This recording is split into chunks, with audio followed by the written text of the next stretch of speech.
Assalamualaikum warahmatullahi wabarakatuh. Kembali lagi di YouTube channel aku, Khairunisa Caca. Di video kali ini aku akan membahas tentang hal-hal yang masih menjadi pertanyaan masyarakat Indonesia. Kenapa kita harus peduli terhadap negara Palestina? Sebelum lanjut ke videonya, jika kalian berkehendak, jangan lupa di subscribe, like, and comment. Akhir-akhir ini Palestina selalu menjadi isu hangat dibicarakan dan menjadi perbincangan atau pembelaan di seluruh Indonesia karena perlakuan Israel yang terus-menerus menyerang negara Palestina. Dan emang sangat-sangat keterlaluan sih. Tapi sebagian dari kita atau dari kalian pasti banyak yang masih bertanya-tanya, kenapa sih kita harus peduli dengan negara Palestina? Apa hubungannya negara Indonesia dengan Palestina? Nah, maka dari itu, di sini saya akan membahas satu persatu. Namun, inti-intinya saja, karena jika dibahas dengan sangat rinci, akan memakan durasi yang cukup panjang atau waktu yang cukup lama. Alasan yang pertama yaitu Palestina adalah negara istimewa bagi para nabi dulu. Di sana terdapat Masjid Al-Aqsa.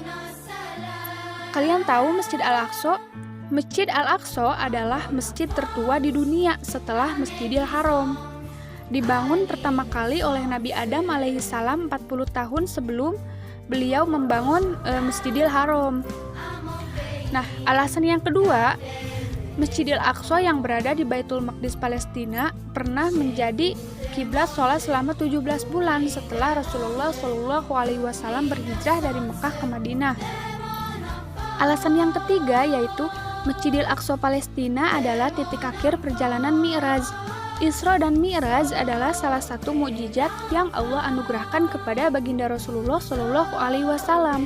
Di sanalah baginda Nabi melakukan sholat berjamaah, mengimami seluruh baginda Nabi dan Rasul, mulai dari Nabi Adam alaihissalam hingga Nabi Isa alaihissalam.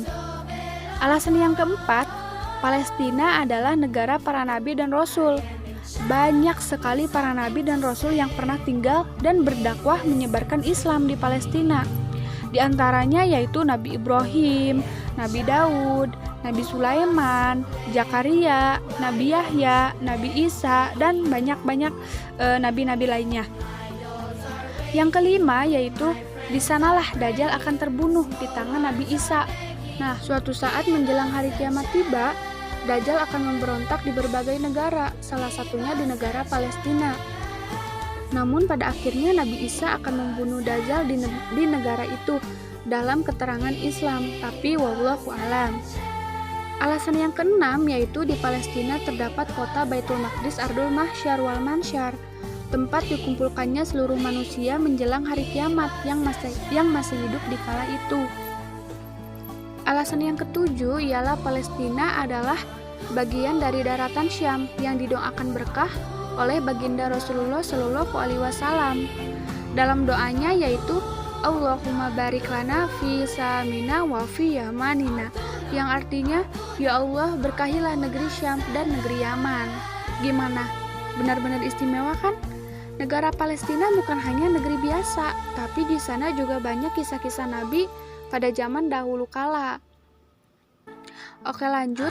Yang kedelapan, terdapat banyak sekali para sahabat Nabi yang menyebarkan Islam di sana serta mengajarkannya. Mereka adalah Ubadah bin As-Samit, Syaddad bin Aus, Usamah bin Zaid bin Haritsah, Aus bin As-Samit, Mas'ud bin Aus, dan yang lainnya masih banyak lagi. Alasan yang kesembilan yaitu di sana terdapat tempat yang disunahkan untuk kita kunjungi. Di antaranya yaitu Masjidil Haram, Masjid Nabawi, dan Masjidil Aqsa. Sholat di Masjidil Haram pahalanya 100 kali lipat dibanding di tempat lain. Dan Masjidil Aqsa 500 kali lipat dibanding di tempat lain. Gimana? Benar-benar menakjubkan bukan? Nah, lanjut. Alasan yang ke-10 yaitu Palestina adalah negara pertama yang mengakui kemerdekaan Indonesia.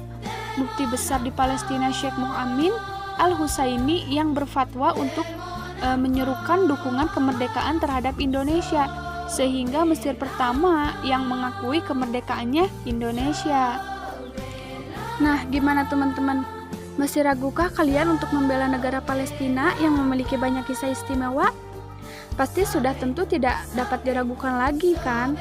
Kita harus sama-sama mendoakan negara Palestina agar selalu tetap dalam lindungan Allah Subhanahu wa taala dan mudah-mudahan Allah mempermudah urusan-urusan mereka. Mungkin sekian video dari saya, semoga bermanfaat. Nantikan saya di video selanjutnya. Jangan lupa subscribe, like, and comment. Wassalamualaikum warahmatullahi wabarakatuh.